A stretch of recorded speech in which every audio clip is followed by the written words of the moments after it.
এখানে তোমরা দেখতে পাচ্ছ যে government of India ministry of রেলের তরফ থেকে এখানে বলা হচ্ছে যে attention education qualification for railway jobs in level 1 মানে হচ্ছে গ্রুপ ডি পদের জন্য তোমাদের যে এডুকেশন কোয়ালিফিকেশনের ব্যাপারে কিন্তু তোমাদের একটি নোটিফিকেশান দিয়েছে এবং তোমাদের বলবো যে এই নোটিফিকেশানটার সঙ্গে সঙ্গে তোমাদের কি অফিসিয়াল যে নোটিফিকেশানে এই যে এডুকেশন কোয়ালিফিকেশান সেটি কতটা আপডেট হয়েছে এবং এজের ক্ষেত্রেও কি কোনো পরিবর্তন হয়েছে সেটিও কিন্তু তোমাদের একদম অফিসিয়ালিভাবে আমি দেখিয়ে দেবো। ঠিক আছে, তো দেখো পরপর স্টেপ বাই স্টেপ দেখো, আমি বুঝিয়ে দিচ্ছি।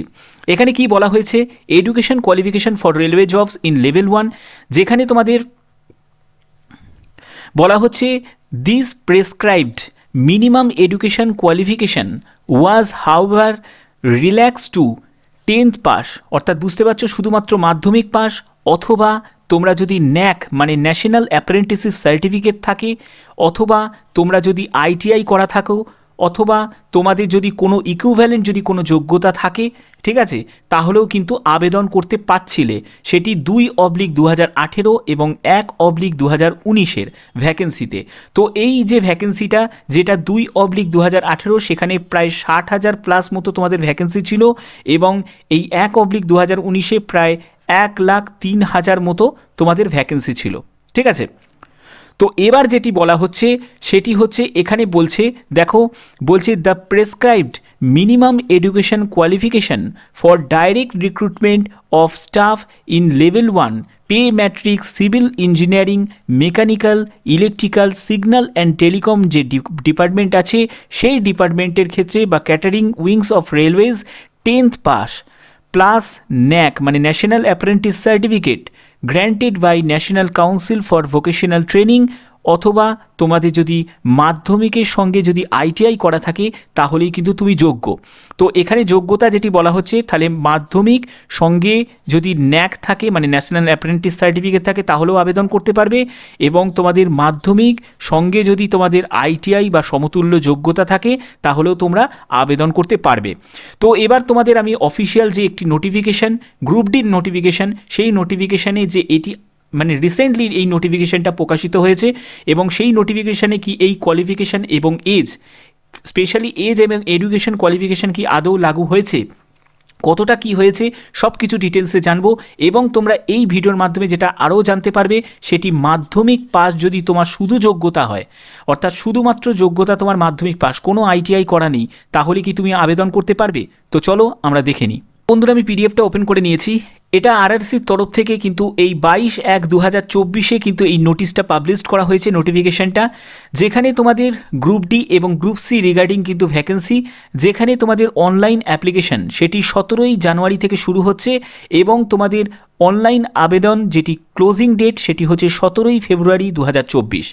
তোমাদের expected date of online written examination অর্থাৎ রিটেন এক্সামের ডেটটাও কিন্তু ঘোষিত করা হয়েছে, যেটি 9ই মার্চ 2024। তো আমাদের যে মেন যে বিষয়বস্তু সেটার ব্যাপারে আমরা ফোকাস করব।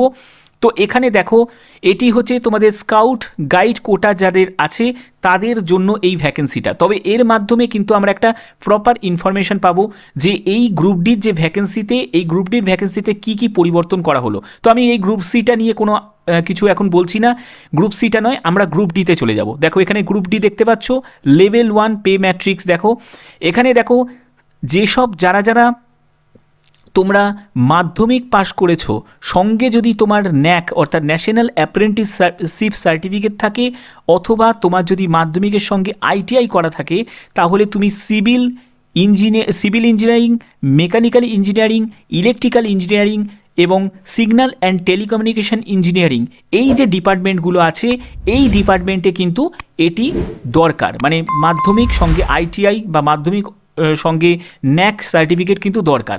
কিন্তু এই জায়গাটা একবার দেখো আদার ডিপার্টমেন্ট, কারণ রেলের তো শুধু এই কটা ডিপার্টমেন্ট নয়, এই 4টে ডিপার্টমেন্ট নিয়ে তো রেল চলে না, রেলে আরও অনেক ডিপার্টমেন্ট আছে।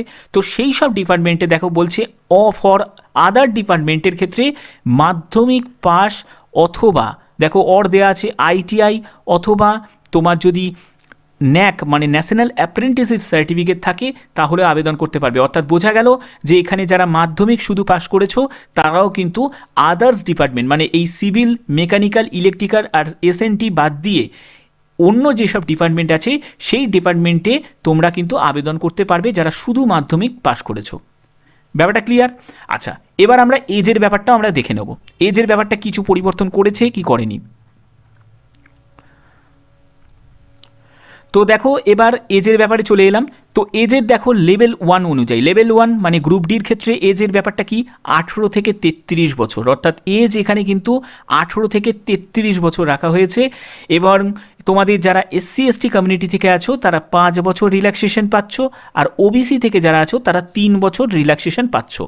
ঠিক আছে, তো এই ব্যাপারটা তোমাদের কাছে কিন্তু একদম পুরো পরিষ্কার হয়ে গেল। আশা করি তোমরা একটা কমপ্লিট একটি ধারণা পেয়ে গেলে।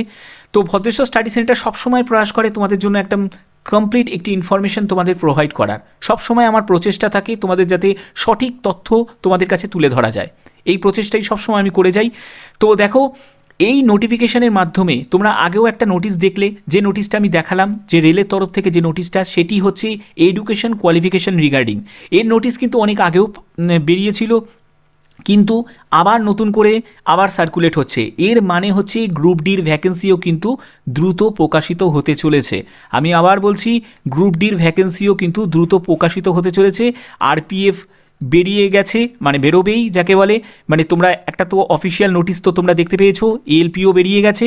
তো সেক্ষেত্রে এবার স্টেপ বাই স্টেপ কিন্তু JEE থেকে শুরু করে TT থেকে শুরু করে গ্রুপ ডি থেকে শুরু করে প্রতিটি ভ্যাকেন্সি কিন্তু তোমাদের স্টেপ বাই স্টেপ বেরোবে। ঠিক আছে, কম হোক বেশি হোক যাই ভ্যাকেন্সি থাকুক না কেন পার্টিসিপেট করতে হবে, অংশগ্রহণ করতে গেলে ভালো পারফর্ম করতে হবে। ঠিক আছে, তার জন্যই আমি সবসময় প্রয়াস করি তোমাদের কাছে সঠিক ইনফরমেশন সবার আগে পৌঁছে দেওয়ার, যাতে তোমরা তোমাদের প্রস্তুতি নিতে পারো, যাতে ডিসঅ্যাপয়েন্ট না হয়ে যাও যে আমি কি পারবো না তাহলে গ্রুপ ডিতে আবেদন করতে। এই যে তুমি জেনে গেলে, কনফার্মভাবে জেনে গেলে যে নতুন নোটিফিকেশান, এই নোটিফিকেশানটা দেখানোর একটাই উদ্দেশ্য যে একটি নতুন নোটিফিকেশান, যেটি 12ই জানুয়ারি 2024-এর নোটিফিকেশান। এই নোটিফিকেশানটা স্কাউট গাইড কোটার হতে পারে, তবে এই নোটিফিকেশান স্কাউট গাইড কোটা বলে তো এডুকেশন কোয়ালিফিকেশান আর এজেতে কোনো ছাড় থাকে না স্কাউট গাইড কোটার। এখানে প্রত্যেকের ক্ষেত্রেই কিন্তু যারা UR থাকবে তাদেরও যা থাকবে, যারা SC ST স্কাউট গাইড কোটা হোক যাই হোক না কেন প্রত্যেকেই কিন্তু এডুকেশন কোয়ালিফিকেশান এজ কিন্তু সেমই থাকবে, এই ব্যাপারে কোনো সন্দেহ নেই।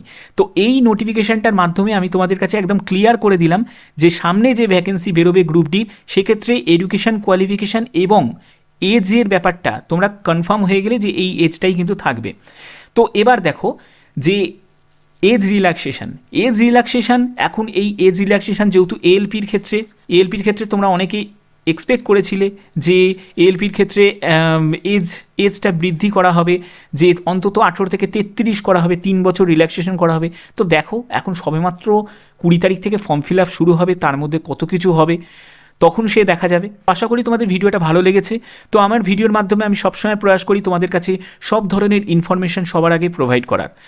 তো যদি ভিডিওটা ভালো লাগে অতি অবশ্যই ভিডিওটাতে লাইক করবে, চ্যানেলটাকে সাবস্ক্রাইব করে বেল আইকন অল করে রাখবে। তো আজকের মতো এটুকুই, টাটা।